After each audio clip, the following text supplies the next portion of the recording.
ॐ अज्ञानतिमिरन्धस्य ज्ञानञ्जनशलाखया चक्षुरुन्मिलितं येन तस्मै श्रीगुरुवे नमः। नमो ॐ विष्णुपदाय कृष्णप्रेष्ठाय भूतले श्रीमते भक्तिवेदान्तस्वामिन् इति नामिने। नमस्ते सरस्वते देवे गौरवाणी प्रचारिणे निर्विशेषा शून्यवादी पाश्चात्य देशतारिणे। जय श्री कृष्ण चैतन्य प्रभु नित्यानंद श्री अद्वैत गदाधर श्रीवासदि गौर भक्तवृंद। हरे कृष्णा कृष्ण कृष्णा हरे हरे, हरे राम राम राम हरे हरे। हरे कृष्णा। तो पिछली कथा में हम चर्चा कर रहे थे कि इंद्र देवता अन्य देवताओं के साथ में अब बृहस्पति जी के घर जाते हैं उनको ढूंढने के लिए। लेकिन बृहस्पति जी को ये ज्ञात हो जाता है कि इंद्र देवता उनके घर आ रहे हैं, इसलिए वो वहाँ से चले जाते हैं। बहुत ढूंढने के बाद भी जब देवताओं को बृहस्पति जी नहीं मिलते हैं तो बड़े रुष्ट हो जाते हैं, दुखी हो जाते हैं। और इंद्र देवता कहते हैं कि लगता है कि अब मेरा भाग्य जो है मेरा पतन जरूर करेगा, अब शुभ घड़ी मुझे नहीं दिखाई दे रही है। तो उसी समय में क्या हुआ, असुरों को ये संदेश प्राप्त हुआ कि किस प्रकार से देवताओं ने, इंद्र देवता ने अपने गुरु बृहस्पति का अपमान किया है। बृहस्पति जी अपमानित होकर के, रुष्ट होकर के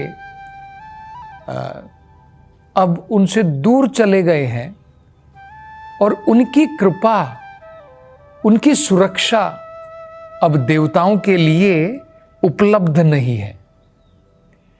तो उनको जब ये पता चला तो उनके जो गुरु थे, दानवों के, असुरों के जो गुरु थे शुक्राचार्य, उन्होंने असुरों को आदेश दिया कि ये बहुत एक अवसर है तुम्हारे पास में कि तुम जब भी देवताओं से युद्ध करते थे तुम पराजित हो जाते थे। ये बड़ी शुभ घड़ी है, तुम सभी अपने अपने अस्त्र शस्त्र लेकर के अब इस अवसर पर देवताओं के ऊपर आक्रमण कर दो। तो शुक्राचार्य की बात सुन करके असुरों ने अस्त्र शस्त्र ले करके देवलोकों के ऊपर आक्रमण कर दिया और बहुत जल्द ही अपनी तीरों के द्वारा, अपनी तलवारों के द्वारा देवताओं को क्षतिग्रस्त कर दिया। उनके सर, उनके हाथ, उनके पांव सब जो है क्षतिग्रस्त हो गए। तो अब देवताओं के पास कोई चारा नहीं रहा। देवतागण जो है रण छोड़ करके, सर झुका करके वहां से उन्होंने पलायन किया और सीधा जो है अब ब्रह्मा जी के पास में पहुंच गए।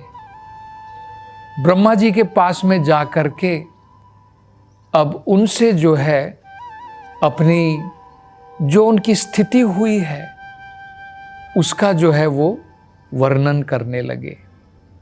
तो ब्रह्मा जी ने जब देखा कि सारे देवतागण इंद्र के साथ में वहां पर पधारे हैं और क्षतिग्रस्त हैं, अनेकों प्रकार से बाण, तलवारों से उनको चोटें लगी हुई हैं, हाथ पर, पांव पर, सर पर, तो पहले तो उन्होंने उनको शांत किया और बाद में कुछ बड़े महत्वपूर्ण बातें जो हैं ब्रह्मा जी ने देवताओं से कही। उन्होंने कहा, हे देवतागण, तुम अपने ऐश्वर्य के कारण मतवाले होकर के अहंकार के साथ में तुमने अपने गुरु बृहस्पति का घोर अपमान किया है।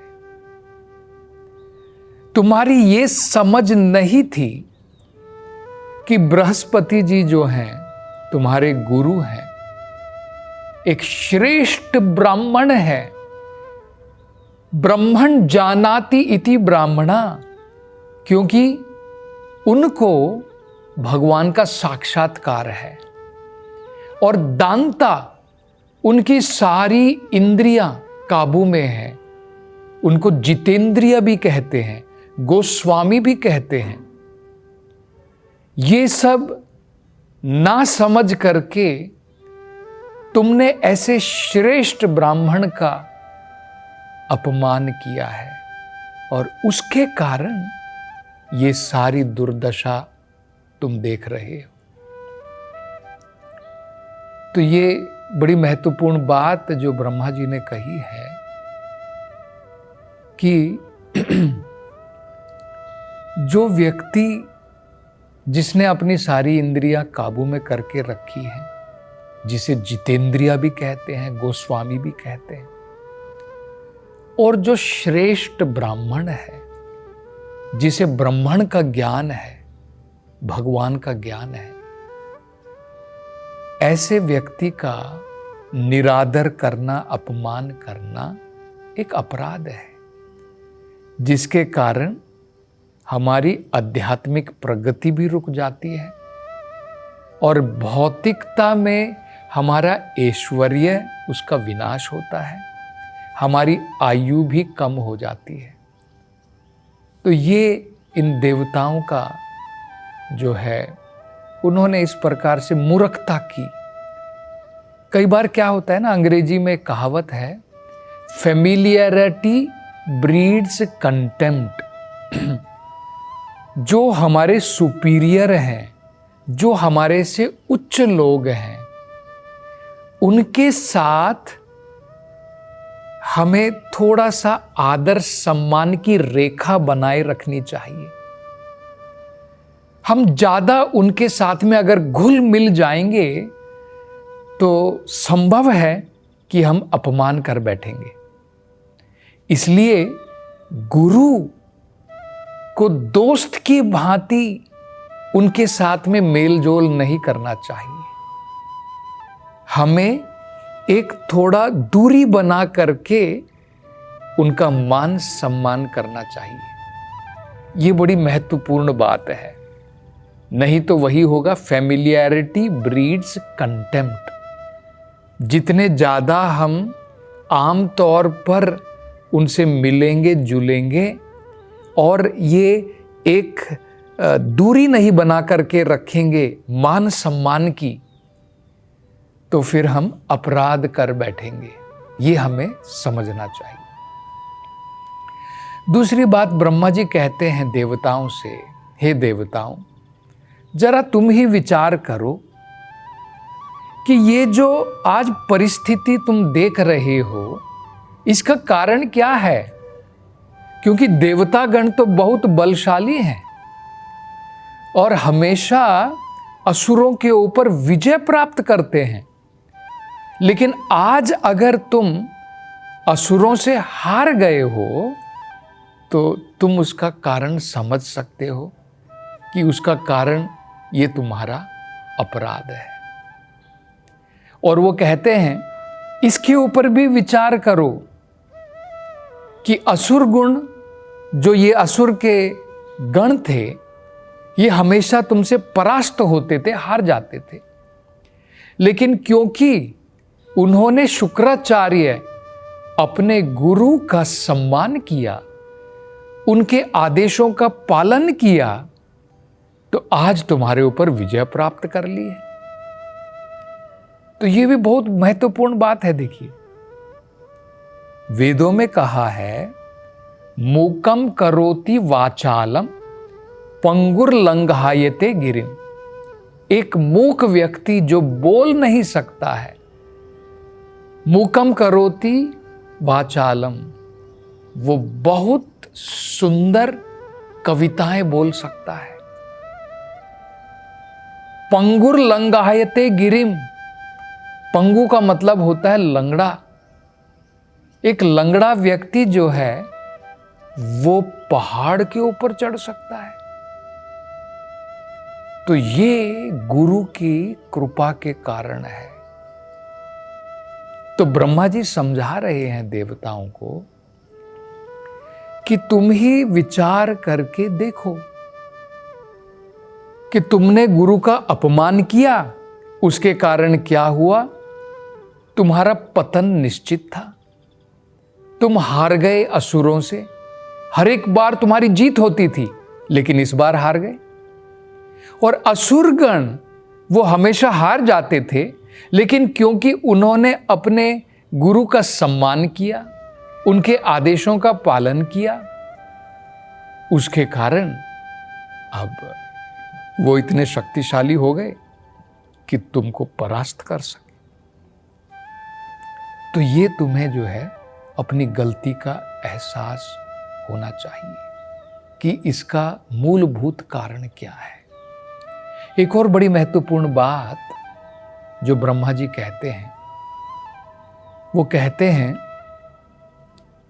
कि जो व्यक्ति इन 3 वस्तुओं का सम्मान करता है, भगवान, महात्माओं और ब्राह्मणों का, साधुओं का और गौ माता का, उसकी परिस्थिति हमेशा बलशाली रहती है।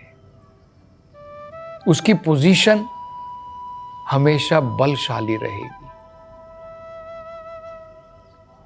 और जो व्यक्ति इन तीनों का अपमान करता है, भगवान का अपमान, साधु महात्माओं ब्राह्मण का अपमान और गाय का अपमान, तो उस व्यक्ति का सब जो बल भी उसके पास में है, जो ऐश्वर्य भी उसके पास में है, जो आयु भी उसके पास में है, वो सब कम हो जाता है।